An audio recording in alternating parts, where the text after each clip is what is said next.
What is the best action for fighting self-control problems? Have you wondered that? Because I have wondered that, and I think I've got a solution for you. I'm Nicholeen Peck, and I teach self-government all over the world. Self-government is a process of learning how to self-control, how to handle your problems in a really empowered and deliberate way.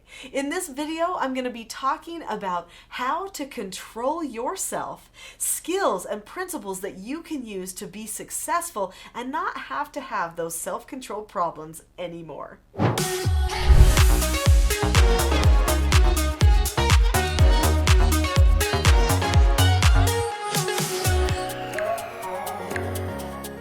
I've got 4 tips for you that will help solve self-control problems in yourself and in your children or other people. It's important to understand that the same types of skills and principles that you use to help another person learn self-government are the exact same principles and skills that you are going to learn to use for yourself. So this is big. Let's start with some of the key principles that we need to know to govern ourselves. In order to be a self-governing person, then you need to understand the principle of choice or agency, which means you get to pick. You get to choose if you're going to be angry or not, happy or not, if you're going to bond to a person or trust a person or not. You get to choose the way that you will respond to any interaction or moment or feeling that you have that comes into your body. Remember that. That's important because that also means that you can make a myriad of choices, not just 1 or 2, but many. When a person learns to fix their problems, when they are conquering their self-control deficit, they need to look at what their other options are. So the first tip I have for you is examine all your options and help other people do the same that you are trying to help. If you have a situation that is maybe something like someone says that I'm lazy, okay, maybe that's the situation, and I feel angry about that.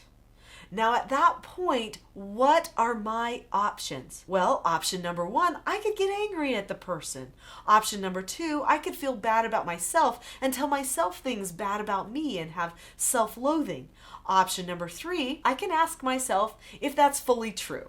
If I really am a lazy person. In fact, I can even tell myself other things about myself that I know that maybe aren't lazy, but maybe acknowledge that right then I might not have been doing my best. There are many things that I could do. I could decide to distract myself and not care about the comment. The list could go on and on. So each of these options that I have just described have disadvantages and advantages for choosing them. Why do people choose to get angry? Well, because there's an advantage. They get an endorphin rush, a chemical high, which makes them feel like they did something powerful, even though it's just a chemical manipulation on their brain and their body. But that's a positive thing. It's an advantage, so that's why they keep picking it. Why do people not choose to question whether that was really the truth and instead to tell them the truth about their behavior? Well, because they have to stop themselves from getting angry and they have to slow down and think before they can react. That means they have to create a habit of not reacting first. The person thinks of their options, they think of all the disadvantages and advantages for those options, and then they come up with a proper solution for that problem.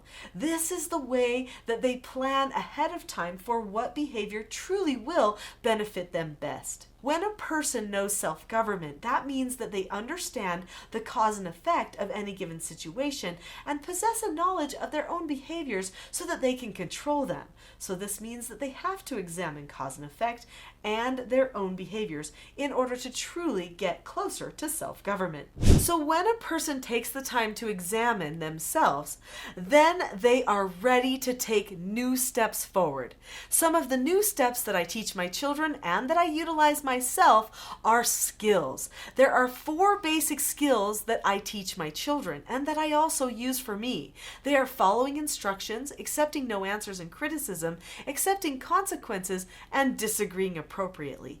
There are also 5 skills that I use when I'm correcting problems with my children, and I use those same skills on myself as well. That means that the method or principles of correcting my child are going to be the same principles and method for correcting myself when I'm recognizing that I am not doing good at self-control. This brings me to my next tip, which is correcting. You have to feel that it's okay to correct another person and that it's okay to be corrected. A really great correction is not about reacting to a problem and showing some emotional display, but a really good correction describes what happened, then points the person in the right direction toward what should have happened so that they can practice doing it the right way. There may also be negative consequences. I don't have time to talk about all of those right now because that type of discussion is probably best reserved for another video. But there are the steps of practicing the right way that are vital. In fact, that teaching is probably the most important part of a correction. The negative consequences do teach cause and effect, but they are not the part that really gets to the heart. That's where the teaching comes in. Before I share some other tips that you'll need to help improve your self-control when you are experiencing problems, I want to invite you to subscribe to this channel. Click that subscribe button now and you will have at your fingertips new videos every day that lead toward further self-government and empowerment for you and your family. So speaking of correcting, what do we do when a person goes completely out of control? That is important. We've got to be ready for that. How do we not lose control when that happens? Because power struggle does not help them gain more control. In fact, if anything, it just leads them into the fight and makes it so they want to manipulate and power struggle even harder. Well, there is something that I do for my children called the rule of 3. This rule of 3 is a process of doing 3 things 3 times to help a person disengage the emotional and engage the logical prefrontal cortex so that they choose not to be out of control. It essentially points their brain toward the direction of calmness so that they can better control themselves. If you don't have a handle on your calmness, you'll never get to that place of self-control that you really want. Speaking of calmness, calmness is probably the most important part of having self-mastery over yourself, and it's probably the hardest thing for a person to acquire. It's because it takes practice, delayed gratification as well. Calmness does not come instantly. If a person says, I'm going to be calm, that doesn't mean that they truly are calm and that they feel calm. It takes work. It took me years to get myself to a place where I would not emotionally power struggle on the outside or the inside. You know what I'm talking about. There are some people who are having anger fits on the inside. They're the loudest person in the room, even though a word is not coming out of their mouth. So, how to be really calm. This is important. This is probably one of the most important tips that I could share with you. You need to analyze yourself. When is it that you choose not to be calm? When they are going out of control, what do you do? What's the first thought that comes to your head that triggers you into a place, into a downward spiral that you don't want to go on? There's a thought. Maybe it's a thought something like, oh, not this. Oh, no, you're not doing that. Or whatever it is, there is something that comes into your mind and then ends up taking over your emotions. Because guess what? You take it personally. And when you take it personally, you start behaving in a way that is selfish. Even though they started it, you are not excused for the decisions that you made. You've got to be calm. You've got to choose to maintain your principles even when another person is not behaving well in order to truly be self-governed. We can teach our children to do the same thing, but our example truly is the best teacher. Because you have listened to this video, I have a free gift for you.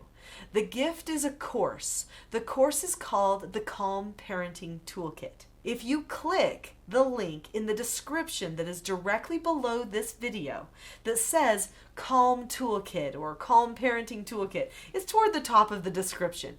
Click that link and it will take you to free access to the Calm Parenting Toolkit. This Calm Parenting Toolkit has multiple lessons in it that you can use to start yourself and your family on the road to self-government. I just want you to know that there is nothing that compares with the true liberty that comes from knowing that you have control over yourself, that you are fully self-governing, that nobody and nobody's attitude or emotions get to control you anymore. Your children need that. You need that. Our world needs that. And it all starts in everybody's home. So get that Calm Parenting Toolkit today. I'll see you there.